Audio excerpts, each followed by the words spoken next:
Hello, folks, and welcome to another episode of the Dr. Mark Foster Show. This is Mark. I'm going to continue the thoughts that I presented in the last podcast earlier today on my own personal spiritual journey, perhaps giving somewhat more elaboration than I gave previously. For example,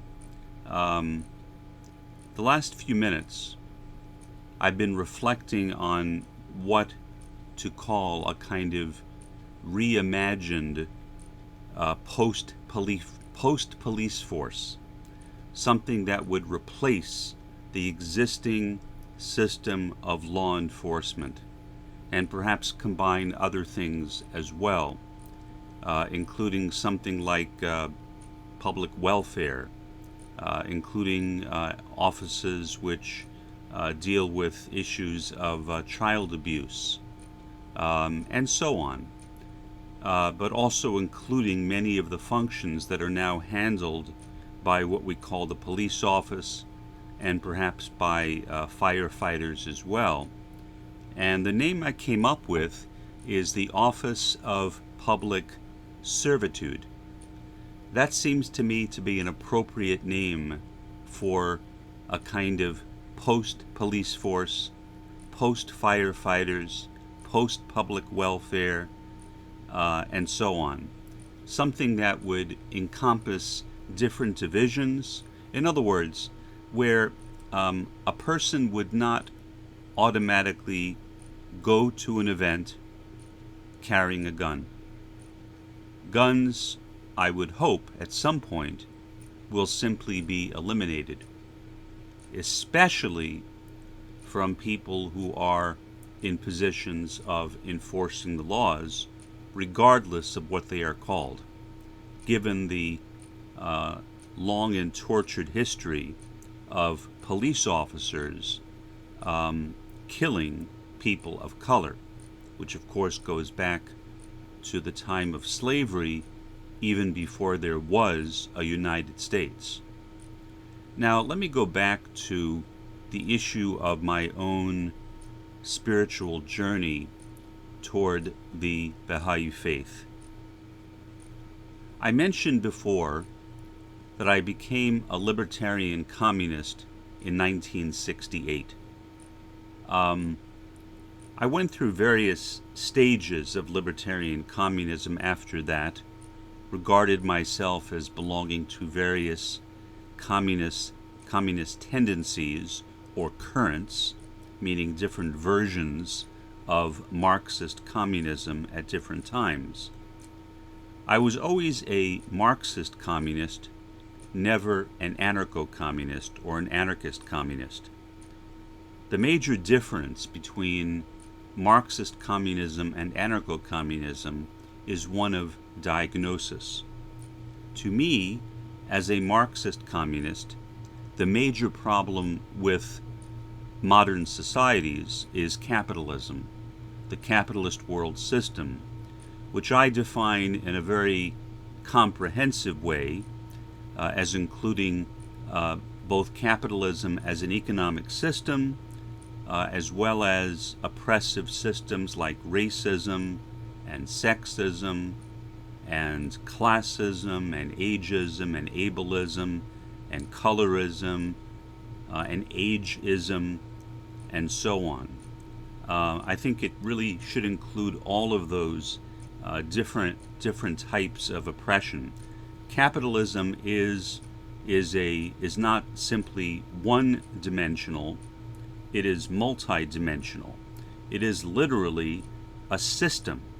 It's a system, but it is a system of oppression, and as a system of oppression, to any communist, it needs to be destroyed.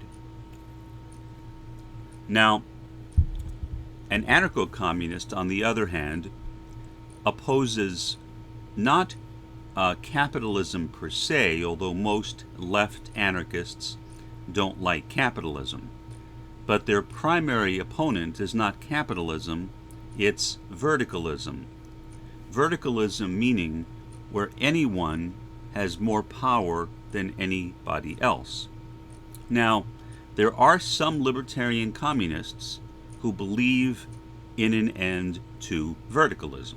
Some, for example, autonomists and council communists and open Marxists.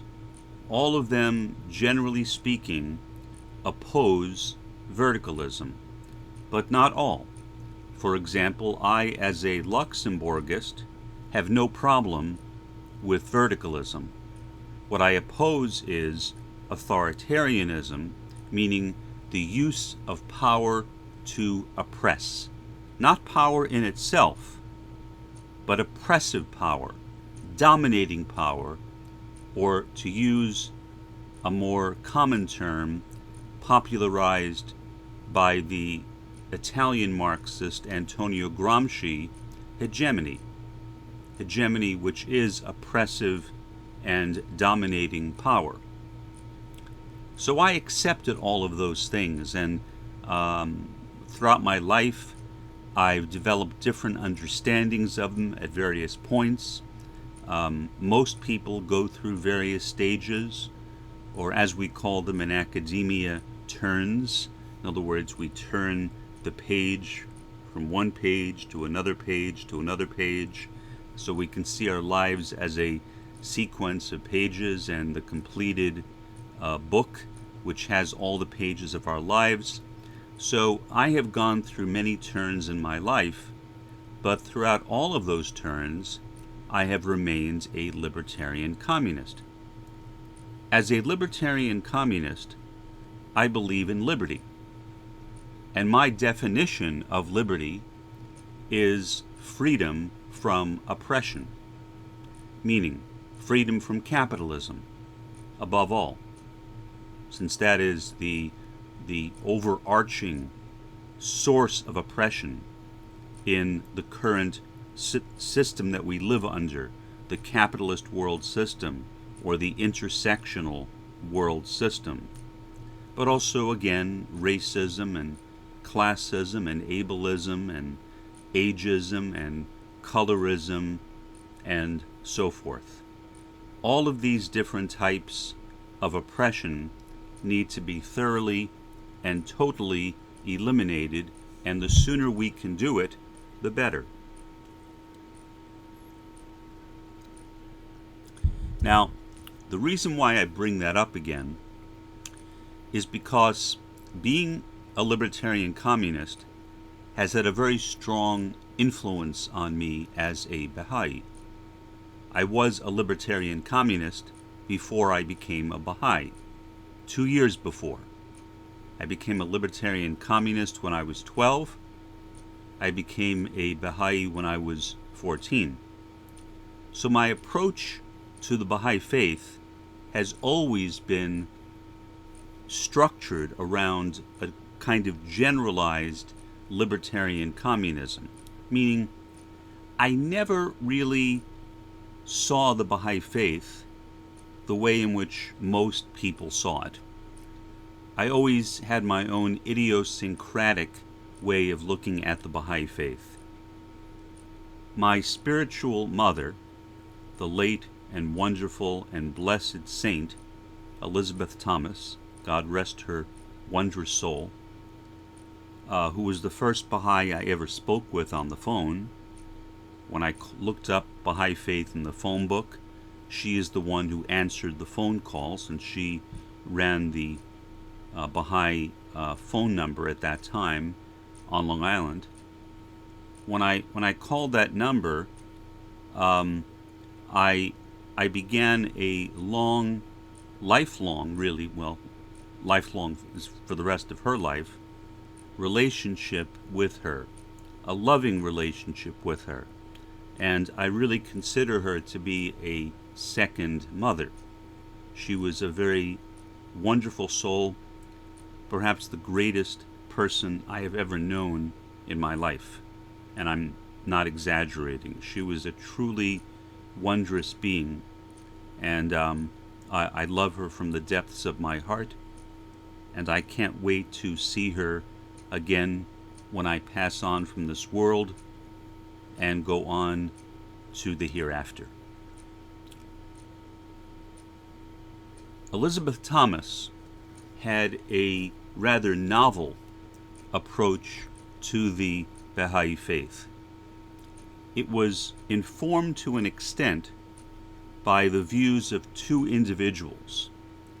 One of them was the late Marion Lippett, who was a bit older than Elizabeth, not much, but a little bit, maybe 15 years. And Marion Lippett developed an approach to the Bahá'í faith that she termed the science of reality. In the science of reality, she developed a kind of map of reality and a map of the worlds of God. I have used and have developed a modification of that map in my own approach, which has again developed and evolved over the years, and which now exists in a somewhat different form than it existed in the past. But it's still fundamentally structured in a very similar way that Marion Lippett did her own work. The other person who influenced the work of Elizabeth Thomas was the great Henry A. Weil. Henry Weil wrote a book called Closer Than Your Life Vein, and then a follow-up book called Get Up Off Your Couches. He also wrote a series of personally published booklets called Wealth Without Gold. When I was a new Baha'i, I attended some study classes that were given by Elizabeth on Wealth Without Gold. What Wealth Without Gold attempted to do was to study the basic elements of the human soul. Now, I never fully agreed with Henry on every precise point, and I told him that. Henry and I became friends. I would speak with him on the phone, and I told him very specifically, well, I agree with you on this, I don't agree with you on that, and he was very respectful of that. We would just have sort of back and forth discussions on these things. But the basic idea of what he was trying to do was, I think, absolutely brilliant. He was trying to explain how the soul functioned and worked and what its powers were, and how we could use those powers in a life of self-transformation.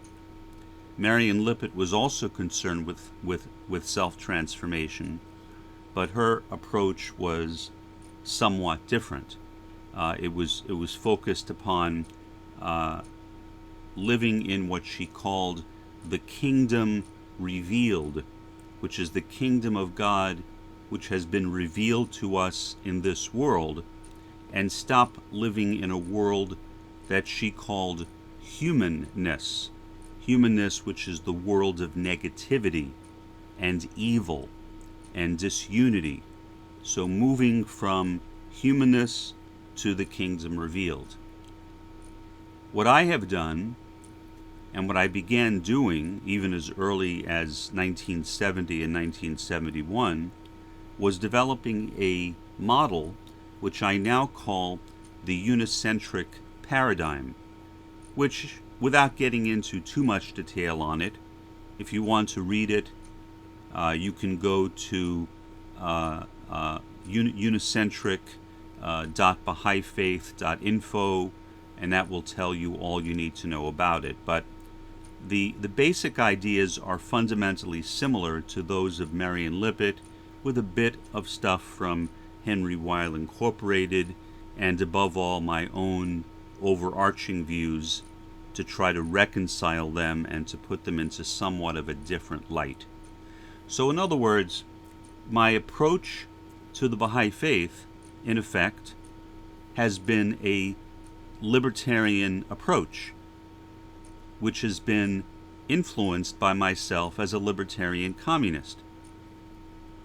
Several years ago, more than several, actually more like 27 years ago, I ended up on a Baha'i email list. I won't mention the name of it, but there were some people on that list who were very for lack of a better term, fascistic, authoritarian. They had their own very rigid view of what the Baha'i faith should be. Basically, they wanted to have power. They were looking for power. And I, as a libertarian communist, don't want power, don't like power.